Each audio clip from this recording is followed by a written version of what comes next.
So today I'm continuing my exclusive series with Rowan team, and I'm so excited to have a designer spotlight today with Chloe Thurlow, who is one of the Rowan core designers. Welcome to my channel, Chloe. Oh, thank you for having me. Well, I was just studying the magazine that just came out, the 74, and there is a bunch of your designs there.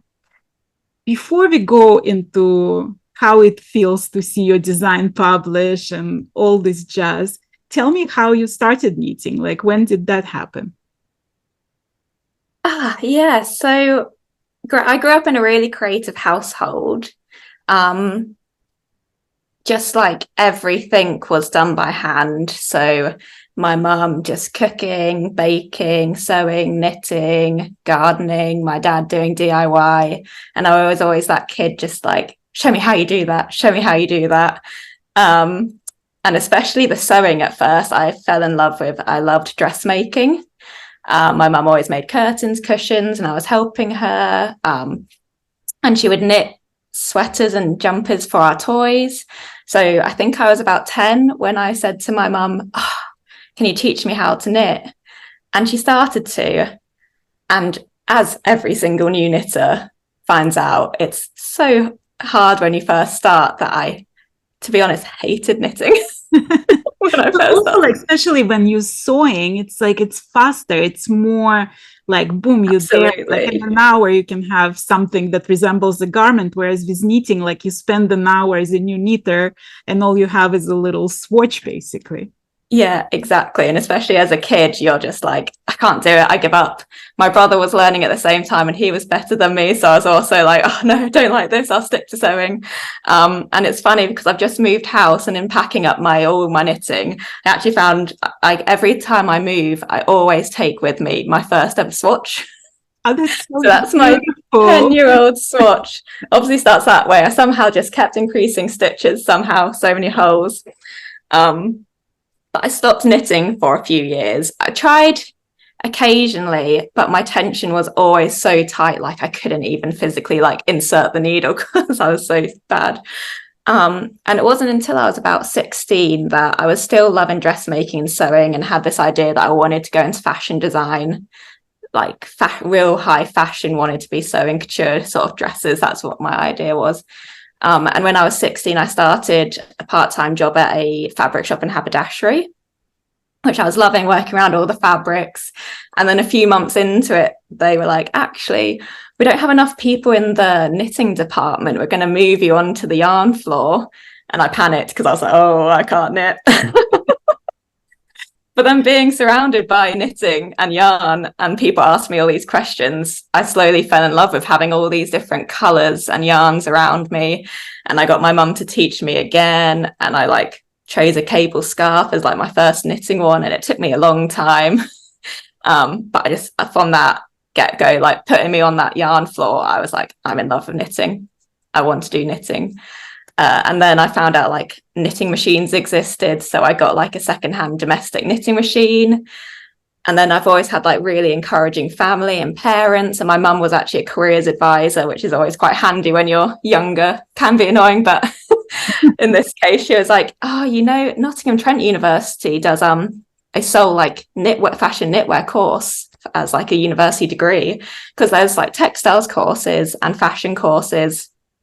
But this is like the only course that's knitwear, and it's from the get-go. So you are learning about the yarn, you're learning to swatch, but then you're turning those swatches into garments, and you're making collections. And I really love that, because what I love about knitting is like you do everything from start to finish, from like creating your fabric yourself to like making the finished garment and designing it. That's what I love, just like being involved in every sort of element of the design.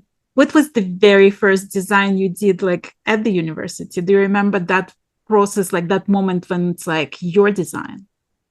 Yeah, so we always had like mini fashion shows at uni. So I remember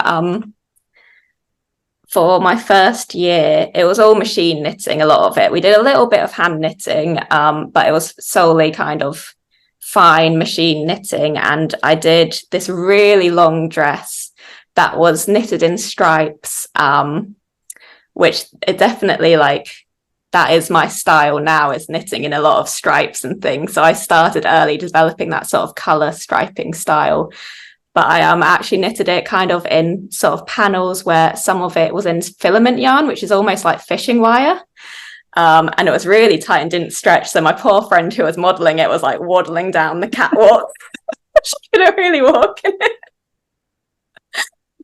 Well, when you think about machine knitting, like it gets this bad rap among the hand knitters because they almost like think it's inferior, right? Like it's cheating, sort of. Like, what's your feeling? Because you're coming from both sides. You know machine knitting and you learn it in university, but you're also a hand knit designer. Like, where do you see that balance? Like, what's the relationship in between them?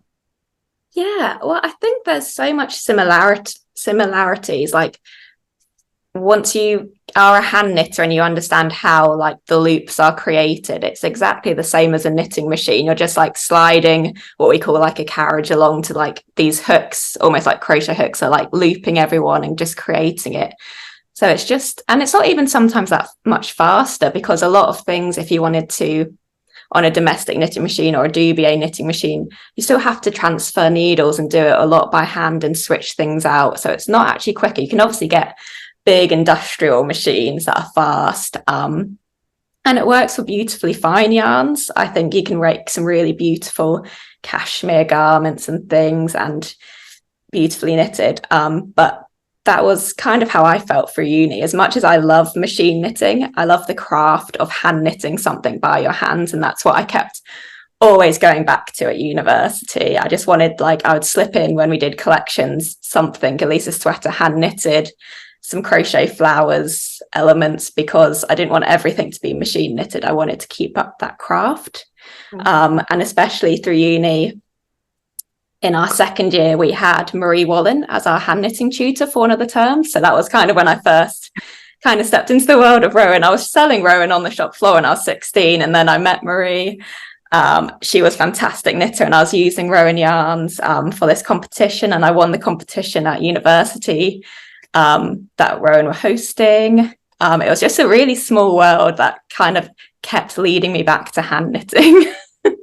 I mean, that must have been insane, right? Like to get the chance to work with Marie Wallen, but then come and actually work in the same company that she used to be designer. It is really surreal. It's such a small world, because there was another point at university where we do competitions where like industry people come in and set tasks, and then someone wins that competition. So we did one of Laxton's yarns, who now I work with because they spin a lot of our British yarns too. So Moordale and Pebble Island and things are spun at Laxton's, quite near to where I live. So it's just a really small world, and yeah, really fortunate to meet these people all around me. Well, tell me how Rowan happened. Like, you finished the university, you were working in this haberdashery store. When did Rowan enter your life? So I graduated university and I was applying for jobs. Again, with the machine knitting in university, they all really encouraged you to kind of go into the fashion industry where you're working for big companies, big fashion brands, high street fashion brands. And I knew that wasn't for me, because again, going back to that crafting by hand, I didn't want to work in the fast fashion industry. So I was applying for jobs and textile companies. But I thought, at the end of the day, what's the harm in just emailing Rowan and just being like, I'm a young designer, here's my portfolio. I didn't really know what the sort of process was about designing for them or knitting in their magazine. So I was just like, here's me. Get in contact if you want to know more about me. And then it was like a couple of weeks later when David emailed me saying, do you want to meet up in London? He was down looking at some other students' work. So that's when we sat and he looked through my portfolio. And then next thing I know, he was like, okay, so we really like it. We want you on board with Rowan designing, but also we have a role doing like just working within the office, doing sort of social media and marketing. Do you want this job? And I kind of was like, yes, just to do anything for Rowan. Yes. I mean, could you was that feeling also surreal? Yeah, so surreal, because next thing I know, I'm moving, packing my bags from down south and moving up north to Yorkshire, not knowing anyone, but I was like, I'm going to be working for Rowan. I'm just going to move. Well, that's one of the things that surprised me about Rowan. And like the longer I'm talking to people who work there, the more and more I see it. It's this multitasking within the team. Like you would think that a designer sits there separately somewhere and just dreams of designs, and then there's whole team who is like doing marketing, and whole team, like people think that this is just like some absolutely like faceless monstrosity with like thousands of people, and then like when I'm talking, it's like, no, it's actually a really small office and we all do all of it.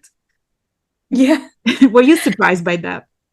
So surprised. You do think behind it, because we always say we're a global brand, and people think it's big name. They see Rowan and they think it's a massive brand, but it is so surprising how close and little close knit, if I dare say so, team we are. Because yeah, you do get involved. Everyone gets involved with everything. There's probably about 10 of us within the office day to day, and then a few people outside the office, but we really are doing diverse roles. So I can be doing social media one day, teaching a workshop the other day, designing another day. People do still ask me, like, do I just sit in a cottage knitting? But actually, does that ever happen? well, today, luckily, I've been working from home and I've been doing a bit of designing, which has been nice. But it's so different. I can be working in the design team, working with other designers' work. So I'll be drawing up their charts for our books, and checking those book patterns. We check for like every little detail in the books before they go to print, so everything's in line and stuff. I can be on a photo shoot. It really changes weekly, daily in the office. When you were in school, right, you designed from A to Z. You basically come up with the model, you come up with swatch, you come up with all the calculations, you write that pattern, you manufacture that pattern, and you put it on the runway and you feed the model. When you work as a designer at Rowan, that's not what's happening, basically. Like from what I gather again, right? Like it's becoming a little bit of like, you do the swatch and you do the sketch and the proposal, and then if that's gonna get chosen, other people might write the pattern, and then other people might check it, and some sample knitter is going to knit it. Do you miss that part of like doing the entire process? Does that ever frustrate you that like you limit it to the sketch and swatch kind of role?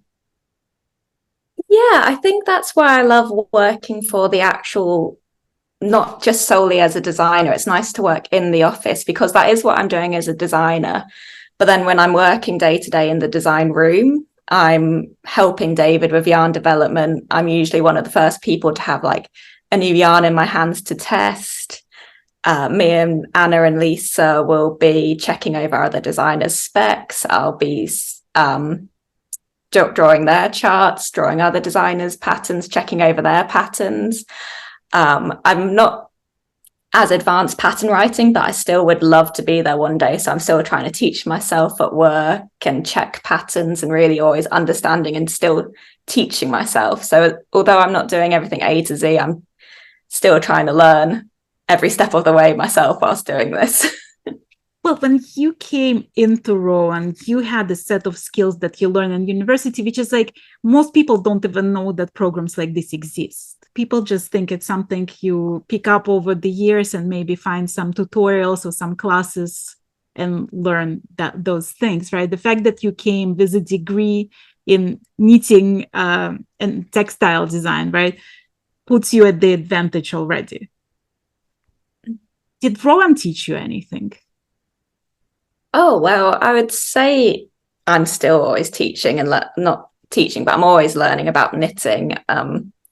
Because I came from more of a machine knitting background, shaping garments and things was a whole different way I learned when doing it for like fine knitting. Whereas from Rowan, like especially like how they write their patterns and things, you learn their sort of Rowan style. But I'm still learning so much about knitting. I love challenging myself with new designs every like season.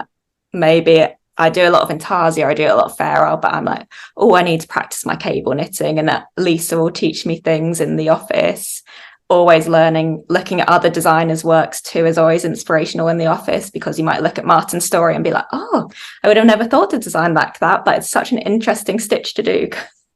Well, if you think about it, and I sort of asked Martin about that as well, because you work for the magazine and the yarn manufacturing company, do you feel pressured by the consumers of like what will sell, what will be appealing to the masses, or do you still sort of insert your design ideas into the process? I think it's a good balance of both, because one thing, again, I struggled at university is when they were like, we want you to go crazy and bold on the catwalk. But I think I always had quite a commercial head on me, where thinking I want it to be wearable. I always try and design for what people can wear every day. So that's what I take into my designing. I don't feel restricted because I like trying to envision who's going to wear it. I don't just design for myself. I like to think, oh, so-and-so might be wearing this jumper. Oh, there's a menswear jumper in this idea and things. So I'm trying to really picture every type of knitter I'm designing for. And it can be restrictive sometimes, because you don't want to be using 20 shades because that's a lot. And you don't want to make it too intricate. So I'm trying to, whilst I'm knitting, think, oh, I need to knit another shade. I need to knit another row in this color, so your yarn ends up on one side, so it's easier to pick up later down your like left side and things, you know, little things like that. I'm always trying to make patterns easier to understand and knit along. Well, when I'm thinking about like the designers that's been with Rowan for the longest time, like Cave and like Martin, they have this signature style. Like you look at the Cave's creations and you immediately know that it's Cave's creation. Or you look at Martin's Fair Isle and you're like, you know, that design is probably Martin's, right? Without reading the magazine. Is that your desire, your goal, or do you even think about like creating your own signature style? Do you have signature style? I do always wonder if I have a signature style. I think when I was starting off, I tried to be a bit bold with my intarsia and be like, I'll be that intarsia designer. But actually, I'm still only, I think I'm coming up to my 5-year anniversary working with Rowan, still so early in developing my own style. I can notice things, and Sharon and David, when they look at my designs through the seasons, look, oh, that's definitely a Chloe style now. I don't really see it, but they see these like bands of like cables and bands of color work, stripes kind of working in this is my sweater from this season, and it's worked in blocks. So I have that kind of signature blocking kind of pattern, but I like to play around. I don't like to restrict myself to one type of style, because I'm still exploring so many different things. Well, when I talked to Georgia, she was saying how she's like very inspired by architecture and the play of shadows and lights. Do you have an inspiration, or is it like the whole world inspires you? I feel like a lot of the time, if I talked about my main inspiration, it would be growing up just watching a lot of film, television, listening to music. I like to envision like characters from like Wes Anderson films. I'll be like, oh, what sort of knitwear would they wear? And Grand Budapest Hotel and films like that. I'll design with a character in mind and make like a bold top for them. And music, I like to watch live music, and sort of the music inspires sort of the rhythm of my knitting. Kind of, if it's like really happy music, it'll be a bright colorful one, you know. A bit of like classical or slow music, it can be more soft, more gentle kind of knitting. It's like what I'm listening to whilst I'm designing. Right. Well, do you listen to the music while you're designing? Because I know you mentioned somewhere that if you don't knit, you somewhere at the concert probably, or like looking for the next concert to go to. When you actually do knit or try to swatch that sketch, make that sketch. Do you listen to the music? Like how much does that distract you?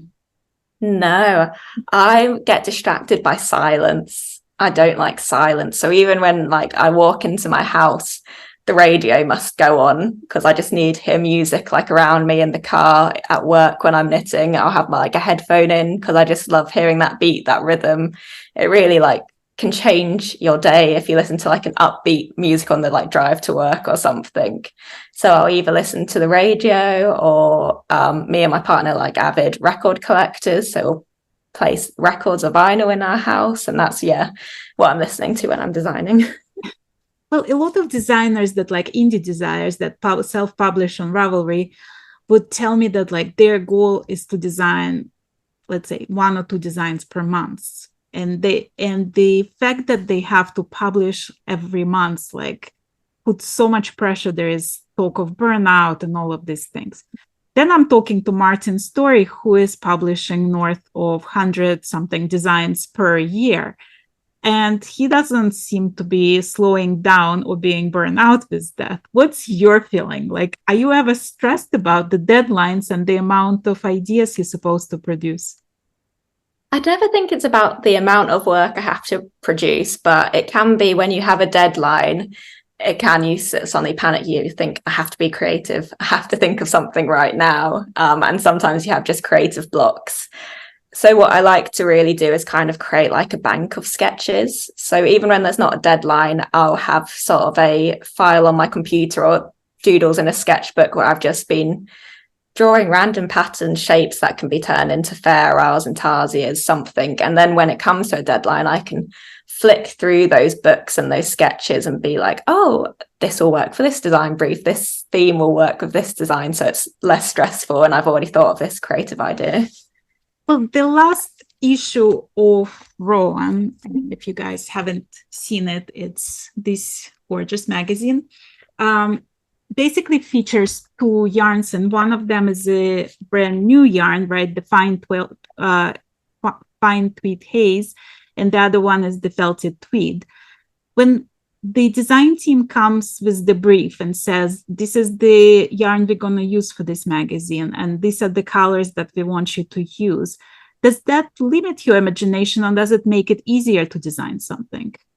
Sometimes it's helpful. It's really fascinating because, again, being in that design room, you get all the designs back from all the designers, and it's interesting how every design is different and every designer has thought of the brief a different way. So for like the felted tweed my way, it was like, what do you love about felted tweed? Show your love, like what would you do in it? And everyone is different and it's stunning. Colors for me is like the hardest thing I always find. I can have like the sketches, the doodles down in my book, but when it comes to like, I've charted it out, I know exactly what ferrule I'm doing. Now pairing the colors, I can sit for like days on days just being like, this one, no, and then I walk away and then come back to it, this one, no. That's always my hardest. Once I pick the colors straight away, I can start knitting and designing. That's no problem. Yeah, this is my problem with ferrule. Like I can knit it, no problem. But choosing those colors is like the most excruciatingly painful process. And especially like when I watch Shetlanders mix their colors, it becomes almost like watercolor palettes, sort of colors just slowly melt one into another.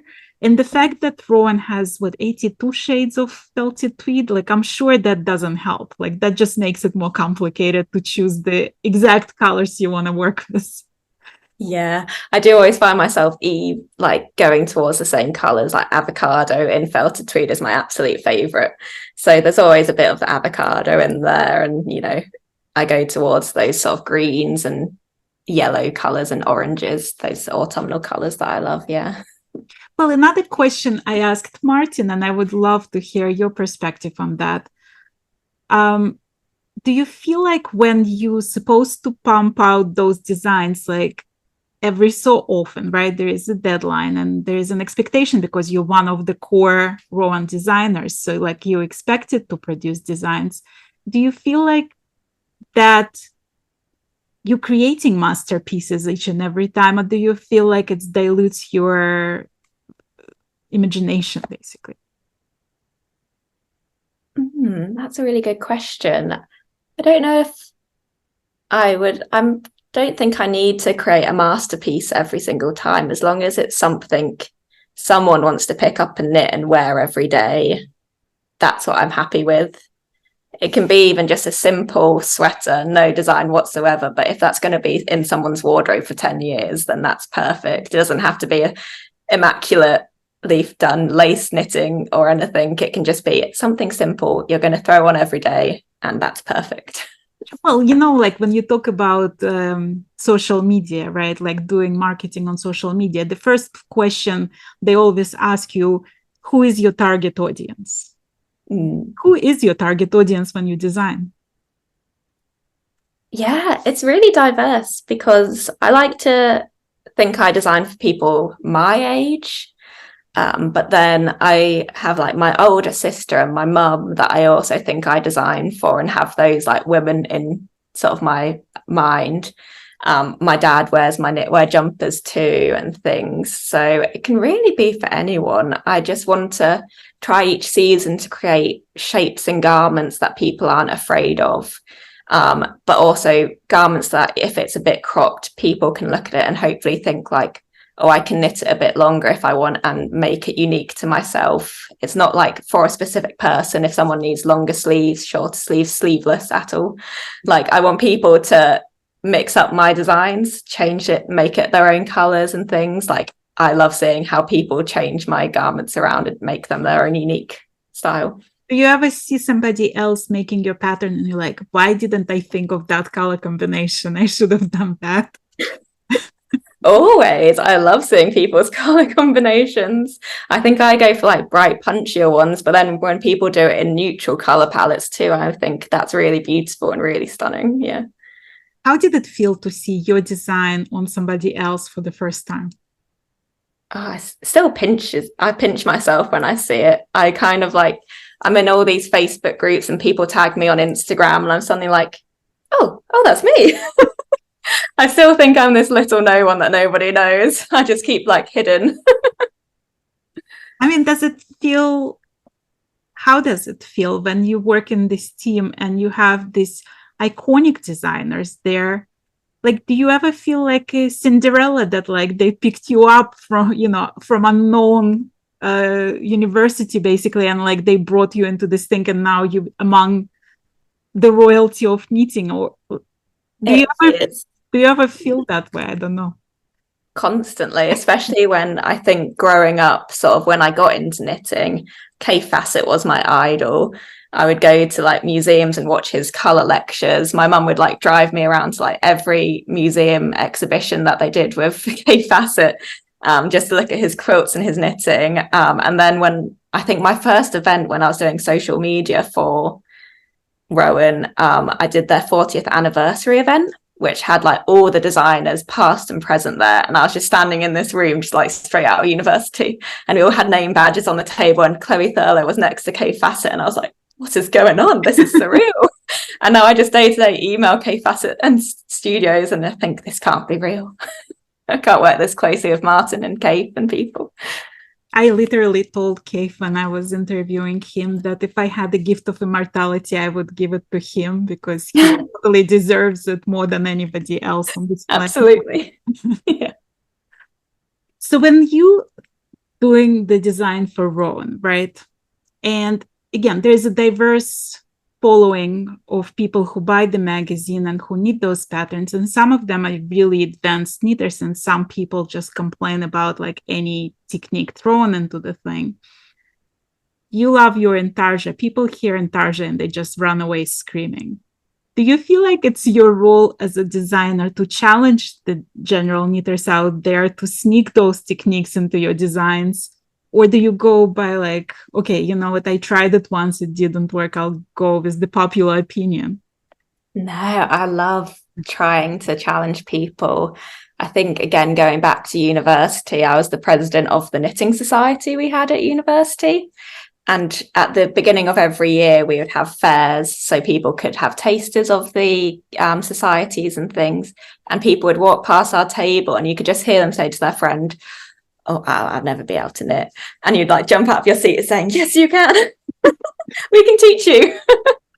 And I think I still want that now. Every time anyone says, oh, I wouldn't be able to do that, it's like, trust me, you can.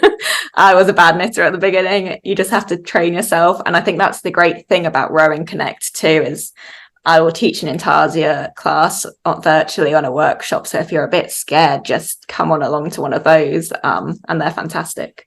I think it's actually like one of the strongest features that Rowan has. It was the creation of Rowan Connect and offer of all these tutorials and knit alongs where people can meet each other, but also help each other, and where you get the chance of meeting this designer and learning from the designers and learning the techniques exactly how they want it to be done.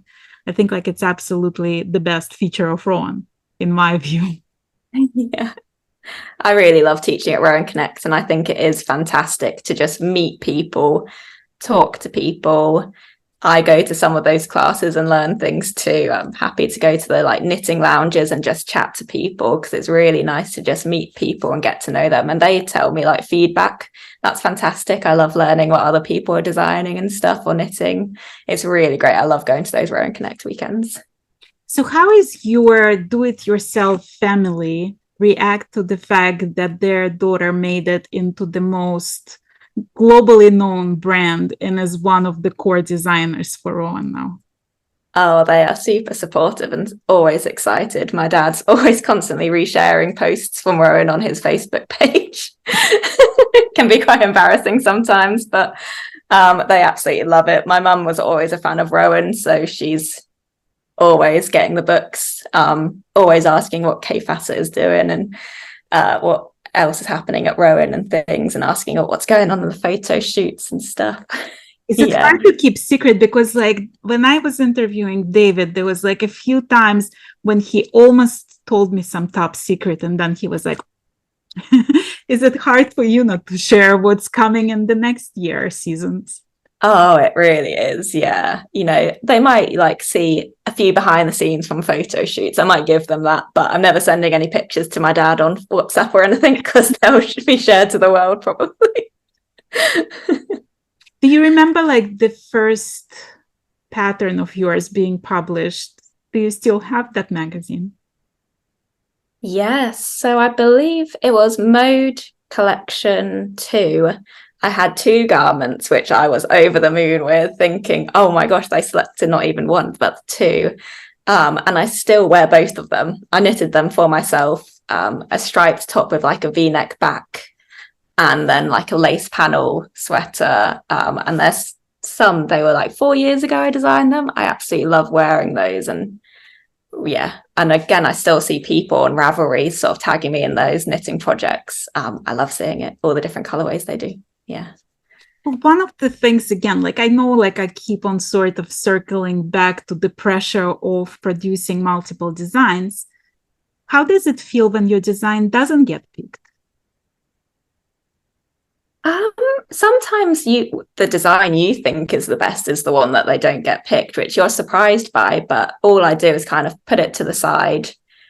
Maybe in the future I'm going to bring it out again, and reuse it somehow. So I don't knock myself down or anything. I'm just like, it wasn't picked, it wasn't right for this brief, but maybe in the future it will be. But then I look at it a few years later and I'm like, oh, how did I knit that? What needle size did I knit it on? I can't ever remember. Are you like usually taking notes? Like, are you good with taking notes on what you're doing? I'm getting better. I never used to be good. I would used to like just sit for ages. Even when a design did get picked, I'd be like, now how did I knit it? Because there can be like a month or 2 between designing and the design selection, and then sort of specking it up. And I just sit there thinking, yeah, how did I knit that in the first place? Well, people like there's this love-hate relationship with swatches. There are knitters who look at swatches as just like a separate piece of art, right? And it relaxes them and they just want to learn something from that. And then there are people who like, if there's any way to avoid swatching, they'll find it, right? What's your relationship with swatching, and what do you learn from your swatches? What information you seek to gain from it? I think it is a necessary piece, because yarn is so tactile and so diverse that you really need to get it on the needles to understand it. And like different yarns you can use for different ways, like tweed haze might not show cables up so much, whereas alpaca soft shows beautiful cables, and you really need to play with it to be able to see if what's in your head actually physically works. And then everyone is so different. So even when it comes to doing a tension swatch before knitting, even if you got the right yarn and the right size needles, everybody's tension is different. So you really need to swatch to just get a feel. No one's doing anything wrong if their tension's incorrect, but you just knit differently and you just have a different way of knitting, and you just need to practice first, get a feel for the yarn that you're working with, and just play around and kind of get used to it. I interviewed Cecilia Campacharo, and she has thousands of swatches probably, and she keeps them in pizza boxes. So she organizes them. She writes on the top of pizza box what kind of swatches are there for, like, all the information goes on top of the pizza box, and then she just stacks them. So like if you look at her apartment, it just stacks and stacks of those pizza boxes with swatches. How do you organize yours? Oh, wow. I wish I was that organized. That sounds like a brilliant idea. I might have to steal that idea. Right now, because I've just moved, they're kind of vacuum packed, but I do need to get a system. I need to tag all of them so I know the needle sizes and the details and the yarn. And then, have some sort of filing cabinet definitely for my swatches, because they're just in a bit of a stash pile right now. What's your personal yarn stash looks like? Is it all Rowan? Is it big? Is it small? Do you have other people's yarn? So I have a lot of machine knitting yarn on cones still, because I do like to machine knit on my domestic knitting machine still, but a lot of Rowan. I think because I've just moved, I managed to offload a lot of it on my mum. Again, being an avid knitter, she'll happily take all the yarn and put it in her yarn stash. So I've minimalized it a bit, but when you work for Rowan, you're just tempted to take yarn. Sometimes there's yarn clear outs at work too, and there was like 1 year where there was loads of magpie Rowan yarn, which has been discontinued for years, but everyone loves it. So everyone was grabbing all the yarn before it goes. When it's discontinued yarn, you're just like, I'll take this yarn.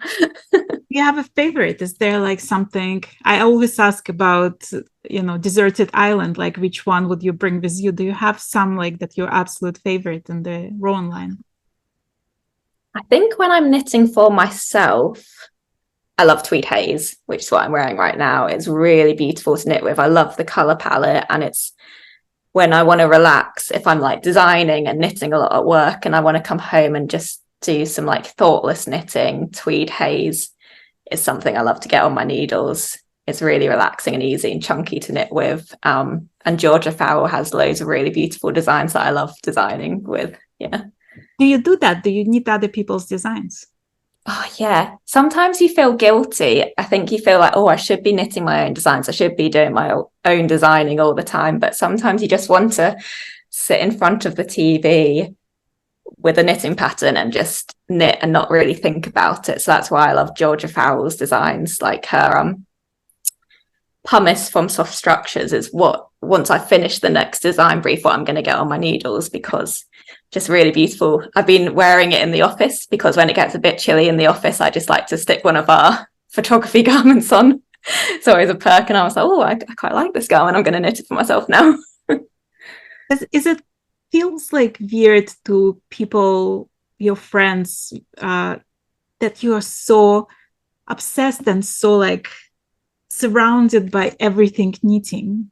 Because like I feel like us knitters, we understand each other in this respect. Like there is never a moment when you really don't think about knitting during the day. Like somehow, like you might not like physically knit at that time, but it's still on your mind. You'll think about yarn, you'll think about future projects, you'll think about some inspiration ideas, or you'll think about knitting or something you saw on Instagram. It's always somehow like part of the life. Does that surprise people around you that this is your life? I think when you talk to people and you're like, well, I work for a hand knitting company. In the evenings, I go home and knit. On my Instagram feed, it is all just knitting brands that I love, like admiring and scrolling through. I do always joke, I'm like, oh, I should get probably another hobby, but no. I work, a lot of my friends and all my family are very artistic and creative. So we're all kind of always that creative mind, visually kind of inclined. So it's good. I mean, when you don't knit and when you don't design, what else do you love doing? Well, like we said earlier, I love going to gigs and concerts. I love going to music festivals and watching live music. I love just being around my family. I'm the youngest of four, and I love spending time with my family and just sitting and chilling with them. Maybe some knitting is in my hand sometimes then. But then, like, I've got this house now and I'm trying to do that up. So when I'm not knitting, I'm doing sort of DIY and decorating and painting and being creative in different ways too. Do you feel guilty of like whatever, like whenever you do some other projects that you're not actually designing or not working on something next design and next Oh, day? yeah. You always feel like in the back of your head you should be designing, or I should be posting this on Facebook, on Instagram, I should be promoting myself. But sometimes you just want to sit back and just relax. And I have to teach myself that. I used to be terrible and just working. But now I'm trying to just relax, just have some thoughtful time. Well, when you talk to Kay Fawcett, right, he's been with Ron for over 40 years, 40 years. Yeah. Do you see yourself there? Like 40 years from now, do you see yourself being in the same company, designing all this time? Or do you think it's like a temporary gig? I can't see myself anywhere else. When people always ask you that question, where do you see yourself in 5 years? I think, yeah, still at Rowan, still designing. I can't envision any other future, what I would do with that future, really. I just love working with Rowan yarns. I love designing with Rowan yarns. Yeah, I can't see myself changing anytime soon, really. Well, I want to thank you so much for being my guest today, Chloe. It was lovely to get to know you and to get a glimpse into your thinking about Rowan and your process of designing. It was really a pleasure to chat with you today. Oh, thank you for having me. It's been really fun.